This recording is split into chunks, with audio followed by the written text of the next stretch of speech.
A single human thought lasts exactly 90 seconds. Neurologically speaking, yeah. Right, chemically. Like, that is the literal natural lifespan of a cognitive wave or an emotion. So, if the chemical flush of an emotion clears your system in a minute and a half, why are you still trapped by a thought you had a decade ago? It's a huge question. It is. Welcome to the deep dive. We are jumping straight into the deep end today of this truly fascinating philosophical and almost like architectural blueprint of human thought. The document titled Dynaxiom 3521 to 3530. Exactly. And for this analysis, we are establishing a strict rule right out of the gate.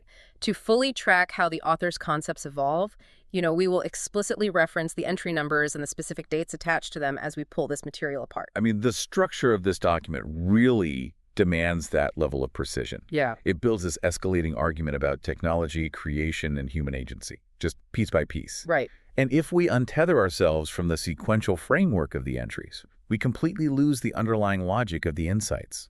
Okay, let's unpack this, starting with the very foundation of how we experience the world, our own minds. Yeah, let's start there.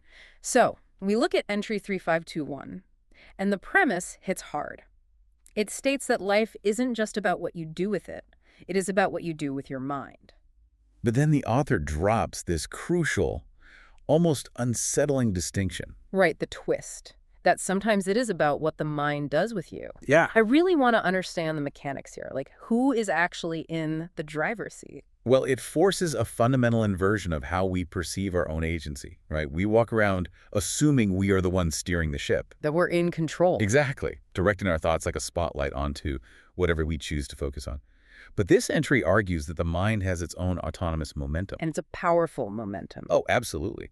To understand the sheer force of that momentum, the author introduces the neurological metric you mentioned right at the top, which is found in entry 3524. Right, the 90-second lifespan. Yeah, and it is a physiological reality. Yeah. Like when a thought triggers an emotion, say anger or anxiety, your brain releases a chemical cascade. A literal flush of chemicals. Exactly. Those chemicals flush through your bloodstream, create a physical sensation, and then they are completely flushed out of your system in about 90 seconds. So that is the factual lifespan of the emotional wave. Right.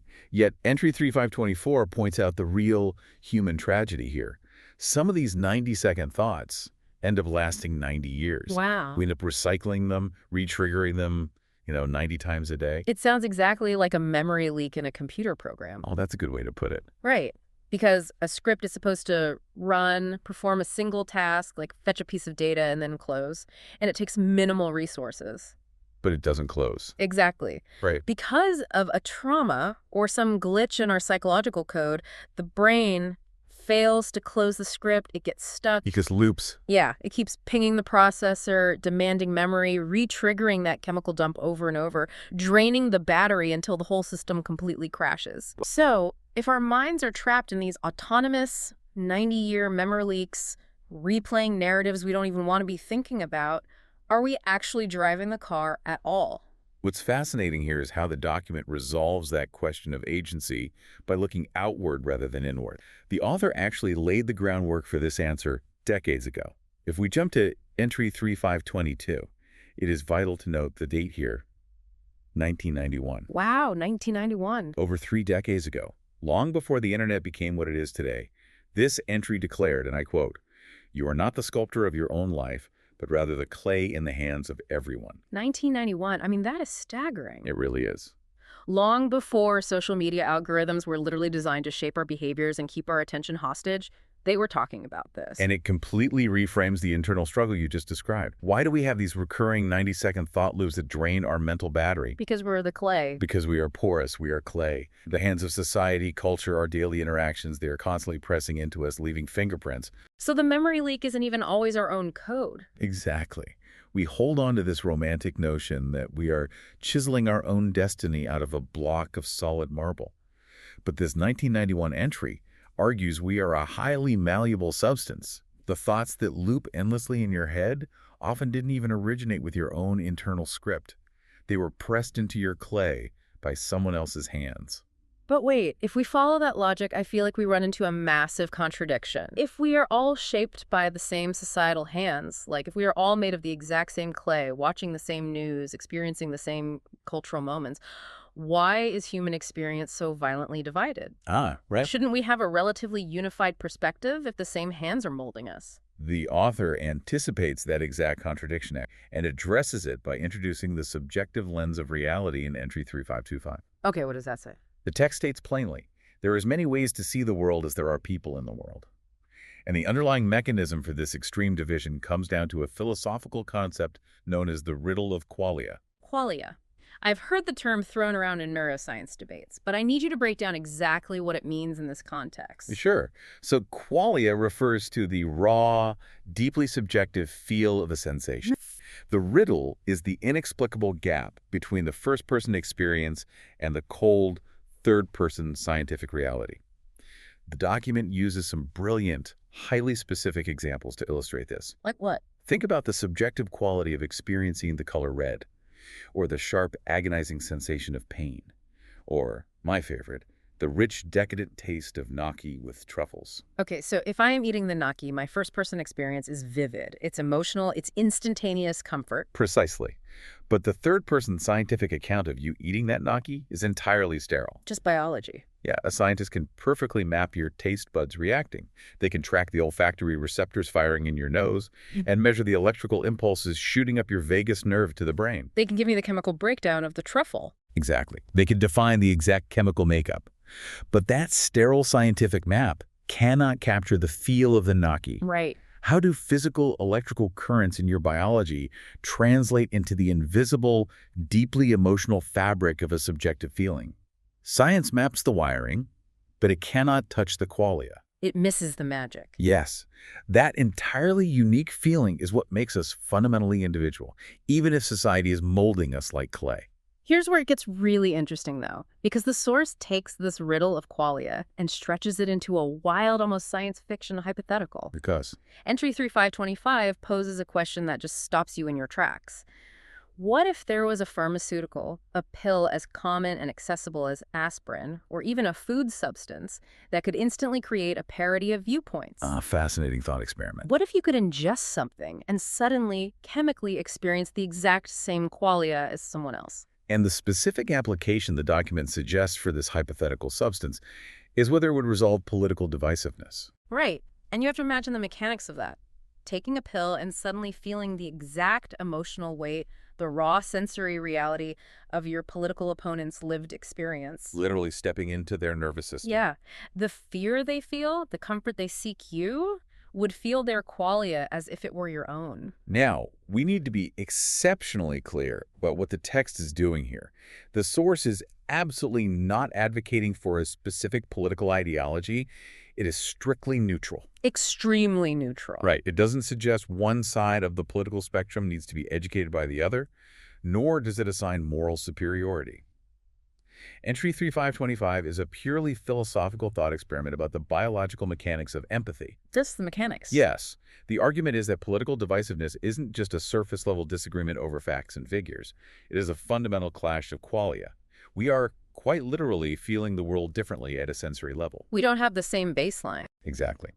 So the author wonders if establishing a shared sensory baseline, a biological parity where everyone feels the exact same emotional resonance, could theoretically bridge those ideological gaps, Yeah. entirely independent of who is politically right or wrong. It is the ultimate shortcut to empathy. Right. Taking a pill to completely bypass the agonizingly hard work of listening, debating, and trying to understand someone else's perspective. Bypassing the friction. And that theme of shortcutting the human experience leads us right into the next major pillar of the document. We are a species obsessed with extracting the result without undoing the process. Oh, absolutely. And entry 3526 dissects this obsession. Yeah. The source notes that we constantly try to understand profound things from the outside. The author uses a highly revealing example here, people trying to gain the deep physiological and psychological benefits of meditation simply by learning from others' experiences. Which is physically impossible. I mean, you can't read a biography about a monk achieving enlightenment and expect your own resting heart rate to drop. You can't listen to a lecture on mindfulness and magically rewire your own stress responses. Yet the document argues that this is exactly how the majority of people navigate existence. We become mere spectators in life. Spectators. We watch others engage with the friction of the world, and we attempt to absorb the reward by proxy. We want the serenity of the monk without sitting in silence for 10,000 hours. And if we look at how the document transitions to entry 3523, it becomes clear how modern technology is weaponizing this spectator mentality. It really connects those dots. The text talks about getting a taste for an idea. When humans create something physically, let's say a painting or a piece of furniture, you start with a mental picture, a taste of what you want. A vision. But to make it real, you have to engage your neural pathways. You have to use your muscles, dedicate your time, and suffer through trial and error. The physical process connects the brain to the final product. But then the source examines AI-generated content. With AI, the text prompt itself becomes the picture of what we want. We get a sudden taste for an image, and we instantly manifest it. Instantaneous. The profound shift the author is highlighting here is deeply sensory. The argument is that our human senses are increasingly driven purely by what we want to experience. Rather than what we earn. Right, rather than what is actually generated by natural signals traveling along our neural pathways through physical effort. We are systematically substituting the physical, neurological process of creation for instantaneous gratification. I have to push back on the framing here, or at least challenge how we define art in this context. Oh, sure. Because if our senses are completely bypassing the physical reality of creation, if I'm just typing a sentence into a box and receiving a visual masterpiece in 4 seconds, aren't AI prompts the ultimate expression of this spectator mode? That's a really good point. It feels like we were walking into a restaurant and demanding the dessert without ever having to chop an onion, turn on the stove, or burn our hands. We are avoiding the kitchen entirely. We just want the sugar. We get the dopamine hit of the reward, but we have outsourced the actual human experience of creation to a servo farm. That is a highly accurate extension of the author's logic. We are actively engineering the friction of creation out of our lives. Because we don't like friction. But the document reveals a massive psychological paradox here. While we absolutely love bypassing friction to get what we want on demand, when the external systems around us change and impose new, unexpected friction, we experience severe emotional distress. It makes us crazy. The mechanics of this distress are detailed in entry 3528. Oh, this entry felt incredibly personal. I bet. It explores why transitions are brutally hard for the human brain, particularly after doing things a certain way for an extended period. And it grounds this in something we all interact with, constantly changes in user interfaces and user experiences, UI and UX. Oh, yeah. Think about when your phone's operating system updates overnight that change the layout of your home screen or, move the search bar from the top to the bottom. The public outrage to those updates is almost always disproportionate to the actual change. People lose their minds. They act as if their house has been broken into. And the text explains the cognitive mechanism behind this. We build deep muscle memory and cognitive shortcuts for our ways of working. We rely on them. Even seemingly minor software changes require us to remap those neural pathways, and that affects us emotionally far more than we consciously realize. The entry uses a metaphor that clarifies exactly why it hurts. It compares your personal digital screen space to an art studio. It's a great comparison. Your desktop, your apps, how you organize your files, it is your custom workspace. You have optimized it over years to match the specific way your brain functions. Right. So when a massive tech company forces a visual update on you, they aren't just moving colorful icons around. They are breaking into your art studio and rearranging your tools. Which is violating. The source argues that this forced reoptimization literally kills our ideas because it completely disrupts our personal flow state. We are suddenly forced to expend energy fighting the tool instead of using it to create. If we connect this to the bigger picture, this frustration over digital interfaces is actually a microcosm for a much larger structural phenomenon. Oh, definitely. The document scales this concept up from the personal computer screen to global societal frameworks in entry 3527. And in accordance with our rule, I need to explicitly highlight the date attached to this entry 5226, May 2026. That is right now. Right now. Entry 3527 delivers a stark, unforgiving rule of systems.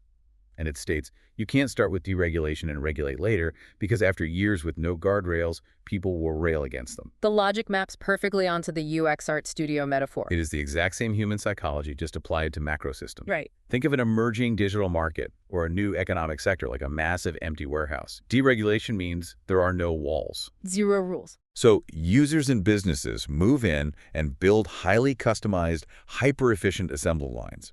They optimize every inch of that freedom. It becomes their perfect art studio. They get comfortable. If 10 years later, a governing body walks in and imposes rigid structures saying, we need a load-bearing wall right down the middle of this warehouse, Yeah. humans will fiercely reject it. Obviously. It doesn't matter if the regulation makes theoretical sense. You are forcing retroactive friction onto a population that has grown entirely accustomed to a lack of it. You're smashing their optimized assembly line. So, if human psychology naturally and violently rejects rules and guardrails that are imposed after the fact, how do rules actually function when they are applied actively to a process? When we choose them. Right, when they aren't a cage built around us, but a tool we choose to use. That brings us to the final and perhaps most profound section of our deep dive, looking at theory versus art in the age of machines. We turn our attention to entry 3529, which explores the massive, often misunderstood gap between knowing a theory and successfully applying it to a physical form. It's a huge gap. The document argues that possessing encyclopedic theoretical knowledge about a subject does not mean you can execute it. You might have beautiful concepts for a sculpture, and you might have read a dozen textbooks on spatial dynamics and the tensile strength of stone. But that doesn't make you a sculptor. Exactly. When you actually stand in front of the marble with a chisel, attention has to be paid to that specific physical form. The abstract theory has to bend to serve the immediate reality of the idea. And the source illustrates this gap with a legendary piece of musical history, Paul McCartney discovering the B7 chord. It perfectly captures the mechanism of creation. For McCartney, stumbling on that chord wasn't a mathematical calculation. No. It was a physical exploration that naturally opened up entirely new creative possibilities for the Beatles' sound.